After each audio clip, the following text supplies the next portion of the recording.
My name is Natalie Carter. I'm 38 years old. And the strange thing about the moment your life quietly begins to fall apart is that it doesn't sound like a disaster when it starts. There's no crash, no shouting, no warning. Sometimes, it begins with something as ordinary as helping your daughter with homework. Emma was sitting at the kitchen table, swinging her legs, her math workbook open in front of her. "Mom, can you help me find my teacher's email?" she asked. I nodded, distracted, reaching for Michael's tablet sitting on the counter. Mine was upstairs charging. His was unlocked. Simple. Normal. Nothing about that moment felt important. Nothing about it felt like the beginning of the end. I opened the browser. But before I could type anything, a notification slid across the screen.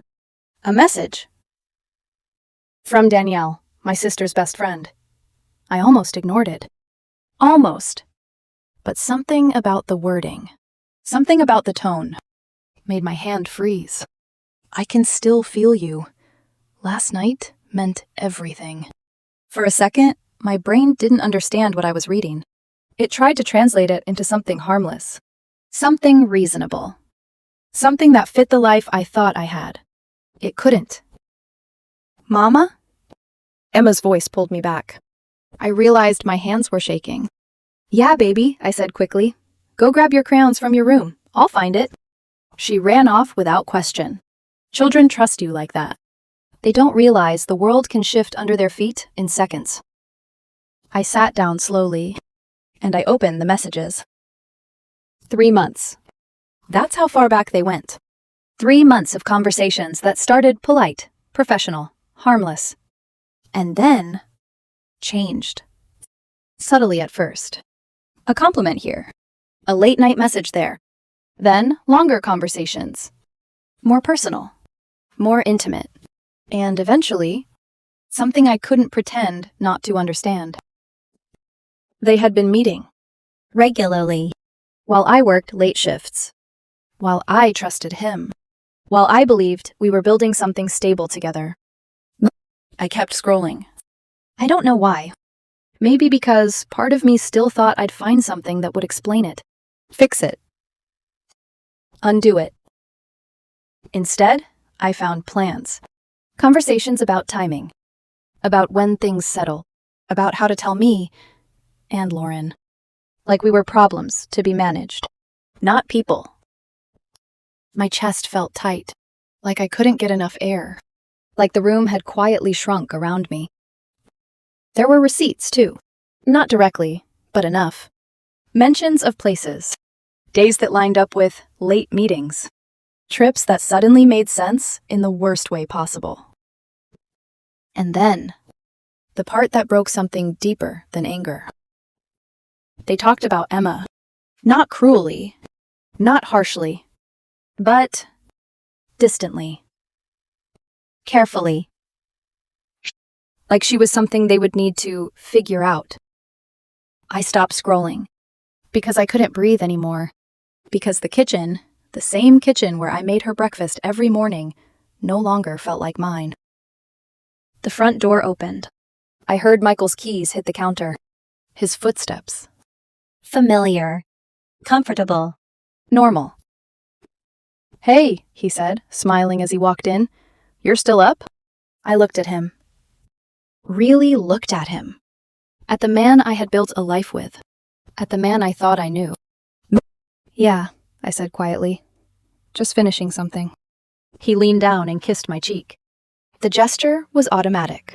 Routine. Like everything else in our life had been. "How was your day?" I asked. My voice didn't shake. I don't know how. "Long," he said, loosening his tie. "But good. Big presentation coming up." I nodded. Of course. Work. It was always work. He walked past me, heading upstairs. Talking about deadlines. Meetings. Plans. All the things I had believed without question. I sat there, still holding the tablet, still staring at the evidence of a life I no longer recognized. Upstairs, I heard the shower turn on. Water running. Like nothing had changed. like everything was still intact. But it wasn't. It wasn't anything anymore. I looked down at the screen one more time. At the messages. At the truth. At the quiet, undeniable proof that my life had already been rewritten without me. And the worst part? I wasn't even sure who knew, or how long I had been the only one in the dark. That night, I didn't confront him. I didn't cry. I didn't scream.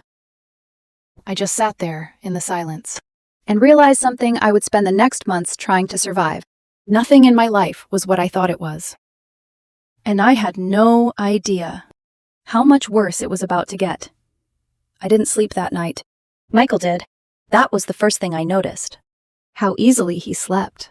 How his breathing settled into that slow, peaceful rhythm beside me while I lay there staring at the ceiling, every nerve in my body awake.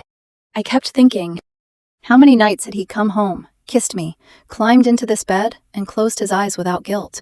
How many mornings had I made coffee for a man who had already betrayed me before the sun came up?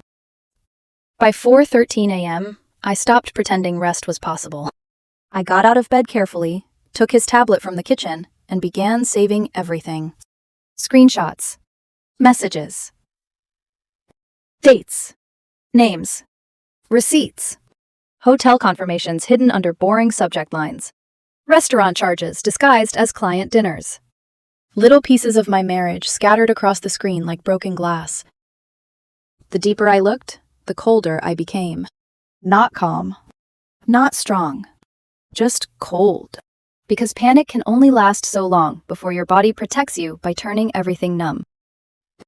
Daniel wasn't just some careless mistake. He wasn't an accident. He was a plan. They had routines, codes, excuses. Michael would tell me he had late meetings. Daniel would tell Lauren he had business calls. And somewhere between those lies, they had built a second life.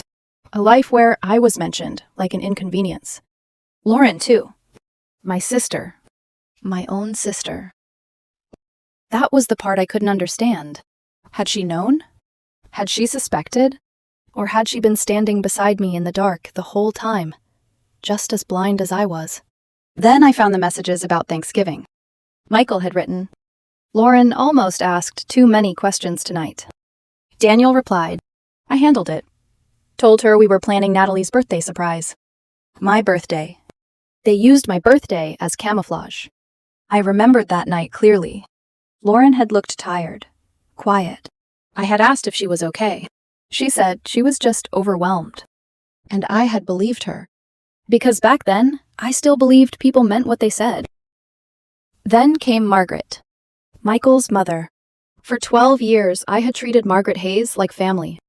I drove her to doctor appointments, hosted her every Sunday, remembered the anniversary of her husband's death, when even Michael forgot.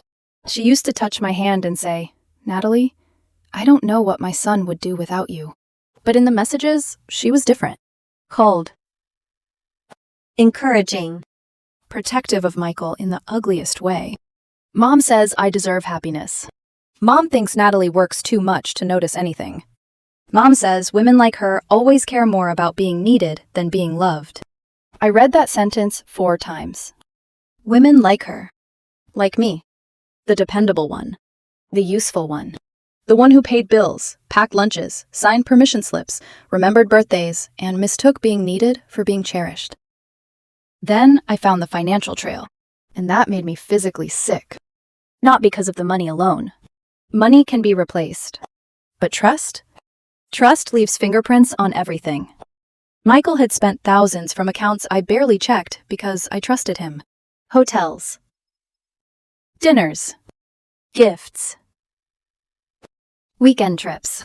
All hidden under names that sounded corporate enough to ignore. Meanwhile, I had been picking up extra shifts. Skipping things I wanted.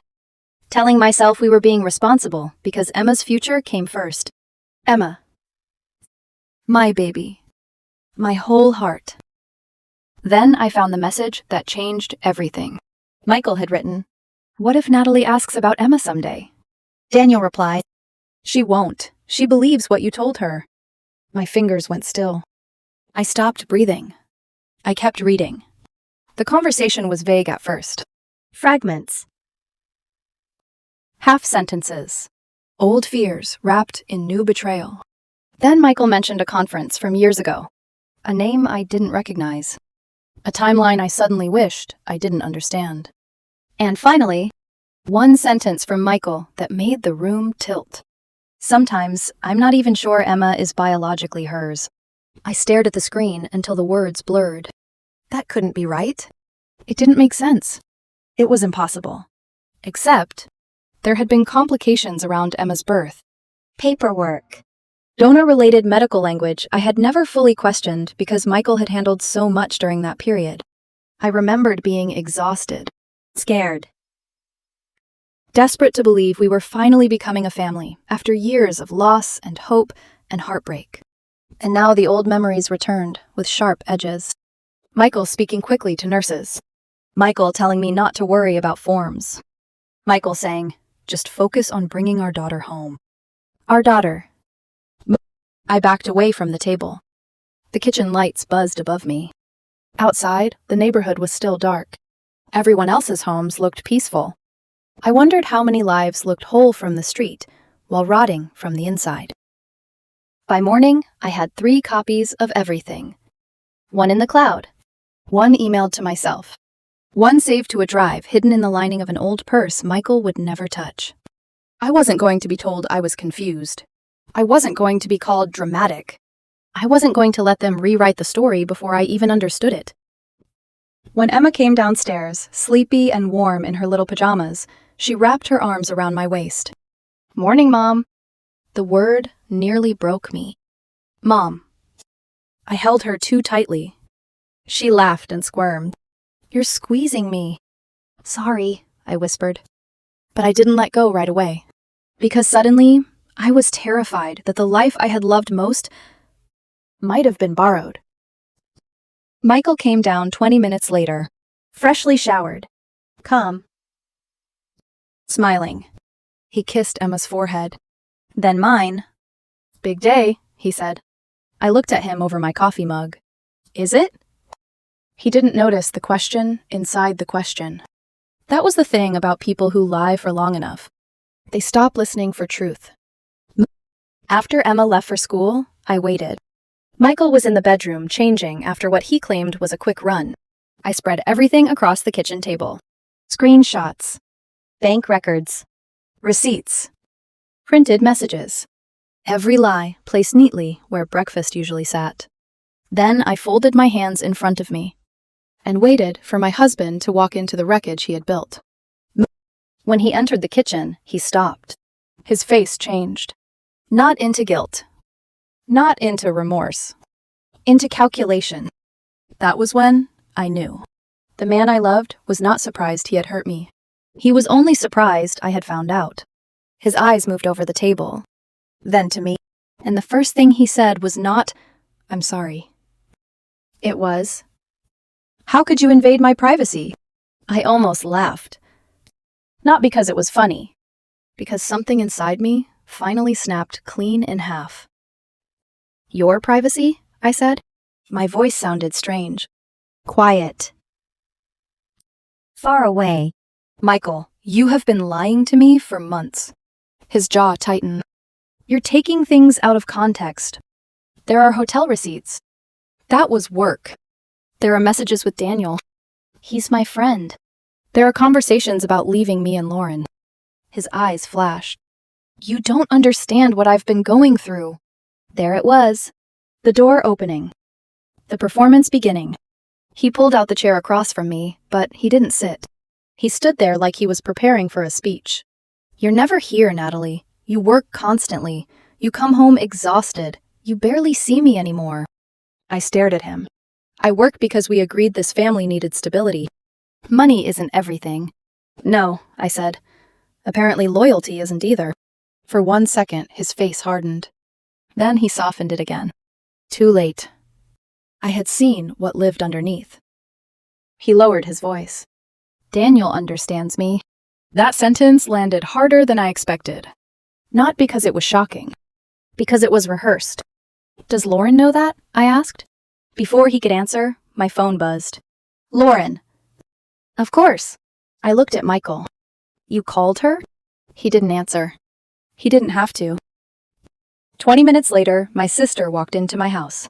And the first thing she said was, Natalie, you need to calm down. Not, are you okay? Not, what happened? Not, tell me everything. Just, calm down. Like I was already the problem. I looked from her to Michael. And for the first time in my life, I understood what it felt like to be surrounded. And still completely alone. Lauren didn't sit down. She stayed standing near the doorway, arms crossed, like she was preparing for a conversation she had already rehearsed. That was the first thing that made my stomach drop. Not panic. Not confusion. Preparation. I came as soon as Michael called, she said, her tone careful, controlled. He told me you were upset. Upset. I looked at the table between us, at the evidence spread out like a crime scene, then back at her. Upset? I repeated softly. Lauren's eyes flicked over the papers, then quickly away, like she didn't want to look too closely. That was the second thing. Avoidance. You're taking this too far, Natalie, she continued. You need to think about this rationally. I let out a slow breath. Your husband, I said, my voice steady, your best friend has been involved with my husband. Lauren didn't react the way a woman should when she hears that sentence. No shock. No disbelief. No immediate denial. Just a slight tightening of her jaw. They're close, she said. They talk. They confide in each other. There are messages, I said. There are hotel receipts. Her gaze sharpened slightly. And you went through Michael's private messages to find that? I stared at her. That was what she chose to focus on. Not the betrayal. Not the deception. My method of discovering it. Before I could respond, the front door opened again. Margaret. Of course. Michael's mother walked in like she belonged there, because for years she had. She looked from Lauren to Michael, then to me. Then to the table. Her expression didn't change much. Just a small frown. Disappointment. But not at her son. At me. Natalie, she said gently, like I was a patient who didn't understand her own condition. Michael told me you're going through something. Something. I almost smiled. I found out he's been lying to me, I said. For months. Margaret sighed. Not shocked. Not outraged. Just tired. Marriage is complicated, she said. People go through phases. Is that what this is? I asked, gesturing to the evidence. A phase? Michael stepped in then, placing a hand on the back of a chair, like he was grounding himself. You're blowing this out of proportion, he said. The calm in his voice was almost impressive. If I didn't know better, I might have believed him. Out of proportion? I repeated. There's context you're ignoring, he said quickly. Daniel and I, things got confusing. Boundaries blurred. But it's not what you think. Then explain it to me, I said. He hesitated. Just for a second. But I saw it. That flicker of calculation again. Before he could answer, Lauren spoke. You've been distant for years, Natalie, she said. You bury yourself in work. You shut people out. I turned to her slowly. Don't, I said. But she kept going. You think providing is enough. That showing up physically means you're present emotionally. I felt something inside my chest tighten. Because there was a grain of truth in that. Just enough to make it dangerous. But truth doesn't justify betrayal. And they were using it like a weapon. So this is my fault? I asked quietly. No one said that, Margaret replied smoothly. But everything about the room said exactly that. The door opened again. This time, I didn't need to turn around to know who it was. I felt it. The shift in the air. The final piece of the performance arriving. Daniel. He walked in like he had every right to be there.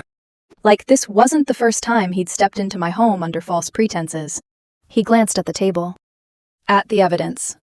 At me. And then he shrugged. Actually shrugged. So, he said casually, I guess we're past pretending. My hands curled into fists under the table. Past pretending? I repeated. He leaned against the counter, crossing his arms. "Look," he said, "this wasn't planned, but it happened. Michael and we connected. It's not something you can control." The audacity of it almost stole my breath. "You're married to my sister," I said. "And you're married to him," Daniel replied evenly. "But people grow. They change. Sometimes they find something that fits better." Fits better. Like I was a mistake in sizing. Like 12 years of marriage was just a draft. I turned to Lauren. "Did you know?" I asked. She didn't answer immediately, and that silence was louder than anything she could have said. "We've had our issues," she said finally. "Daniel and I. Our relationship isn't traditional." I blinked. "What does that mean?" "It means we've been trying to make things work in our own way." "That doesn't answer my question." Her expression hardened slightly. "It means our marriage has been open." The words landed like something hollow. Open. I remembered her crying to me months ago, saying Daniel had been distant, saying she felt unwanted. And now suddenly, this? "You never told me that," I said. "We don't owe anyone an explanation for our choices," she replied. Choices. They kept calling it that. Like betrayal was just a lifestyle decision. I looked around the room. At Michael. At Lauren. At Margaret. At Daniel. 4 people. 4 versions of the same story. And somehow, in all of them, I was the unstable one. The unreasonable one. The problem. "You've been preparing for this," I said slowly. Michael frowned. "What?" "You've been building this narrative," I continued, "about me, about our marriage, about why this would be okay when it came out." "That's not true," Margaret said quickly, but her voice lacked conviction. I leaned forward slightly. "Then explain the messages," I said. "The ones where you talk about me like I'm something to manage, something to phase out." Michael's jaw tightened again. "You weren't happy, Natalie. That doesn't give you the right to lie. You weren't listening. I was living our life." The words finally broke through. Loud. Sharp. Real. For a moment, no one spoke. And in that silence, I saw it. Not guilt. Not regret. Just inconvenience. I had become inconvenient. So I played the only card I had left. The one thing they hadn't fully prepared for. "I want a DNA test," I said. The room went completely still. Michael's face changed first, then Lauren's, then Margaret's. Even Daniel straightened slightly. "For Emma," I added. "No," Michael said immediately. Too quickly. Too forcefully. "She's our daughter," he continued, his voice rising just a fraction. "You don't get to question that." "I do if there's a reason," I said. "There isn't." "There is," I replied. "Your messages. That was just talk." "Then you won't mind proving it." Lauren stepped forward. "This is cruel," she said.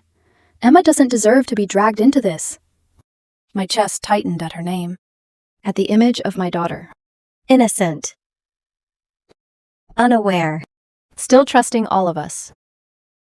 "Neither did I said quietly. Margaret shook her head. "You're not thinking clearly," she said. "You're emotional, hurt. That's understandable, but this is too far. Too far." That's what they called truth when it threatened them. Daniel exhaled slowly. "You're going to destroy everything over this," he said. I looked at him. At all of them. And for the first time since this started, I didn't feel confused. Or overwhelmed. Or unsure. I felt certain. "No," I said calmly. "You already did." That was the moment something shifted. Not in them. In me. I stood up. My chair scraped against the floor, loud in the silence. "I'm filing for divorce," I said. Michael's expression flickered. Finally. A crack. "You're overreacting," he said. I'm done reacting, I replied. I gathered the papers slowly, Carefully.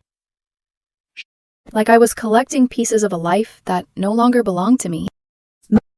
Behind me, they started talking again. Voices overlapping. Excuses. Warnings. Attempts to regain control. But I didn't turn around. Because I already knew the truth. Not just about the affair. Not just about the lies. About them.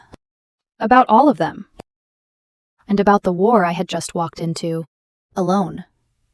The results came in on a Tuesday, 2:43 p.m. I remember the exact time because I had been trying so hard not to think about it, that when it finally happened, my body recognized the moment before my mind did. My phone buzzed in my pocket. I glanced down, expecting something routine. Work. A reminder. Anything normal. Instead, it was the lab. For a second, I didn't open it. I just stared at the notification, because as long as it stayed unopened, there was still a version of reality where everything wasn't completely destroyed. But reality doesn't care about what you're ready for. I opened the email. There are moments in your life that don't feel real when they happen. They feel distant, muted, like you're watching yourself from across the room. That's how it felt reading the words. Probability of maternity, 0.00%. I didn't understand them at first. My brain refused to. It tried to rearrange them into something that made sense. Something survivable. It couldn't. The room tilted.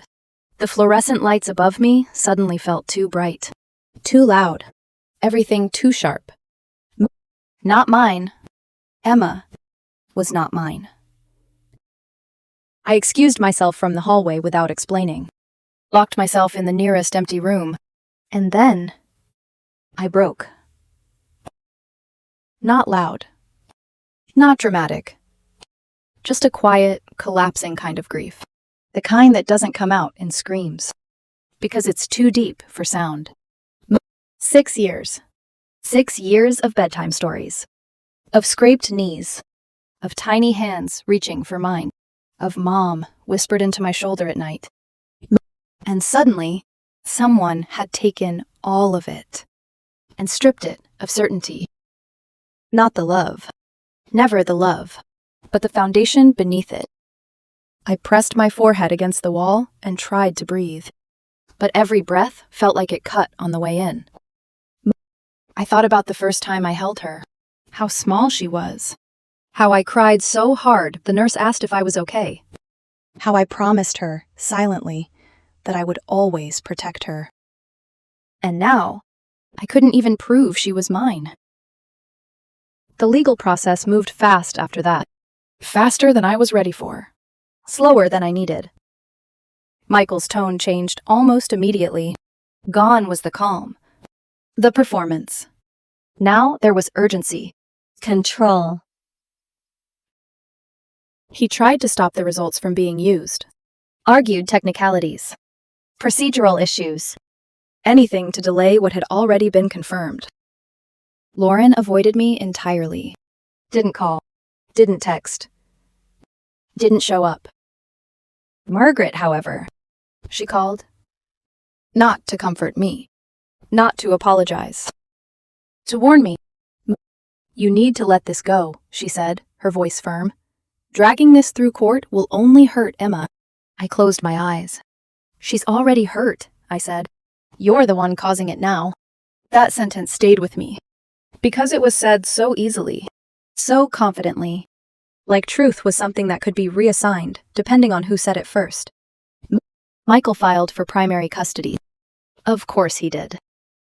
And here's the part no one prepares you for. The law doesn't care about your memories. It doesn't care about the nights you stayed up. The birthdays you planned. The love you gave. It cares about evidence. Documents. Biology. And biologically, I was nothing. The court acknowledged my role, my presence, my years, and then quietly placed me outside of them. No legal claim, no automatic rights, Just a history. Michael, however, had everything. And yet, he still wanted more.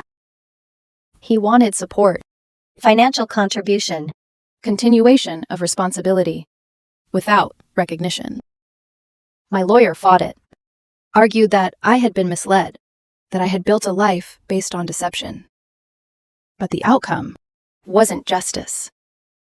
It was compromise. I would contribute, not as a mother, not as a parent, but as someone who had established a role. A role. I remember sitting there in that courtroom thinking, so that's what I was. Not a mother, not a parent, a role someone could assign and take away. Michael moved on quickly, faster than I thought possible. Daniel was no longer a secret. He was part of the picture, openly. Confidently. They built something new, right in the space where everything old had collapsed. Lauren disappeared from that version of the story. Quietly. Conveniently. Margaret stayed exactly where she always had been, on Michael's side. And Emma called me once. It was late. I didn't recognize the number at first, but when I answered, "Mom?" Her voice, soft, Uncertain. hopeful. Everything inside me broke all over again. "Emma?" I whispered. "Where are you?" she asked. "Why don't you come home anymore?" I couldn't answer, not in a way she could understand. "I miss you," she said. "I miss you too," I choked out. "Aunt Danielle is here all the time," she added quietly. "Mom says he's going to stay." My chest tightened. Before I could say anything else, the line went silent. And then the call ended. I tried to call back, but the number was already blocked. That was the last time I heard her voice.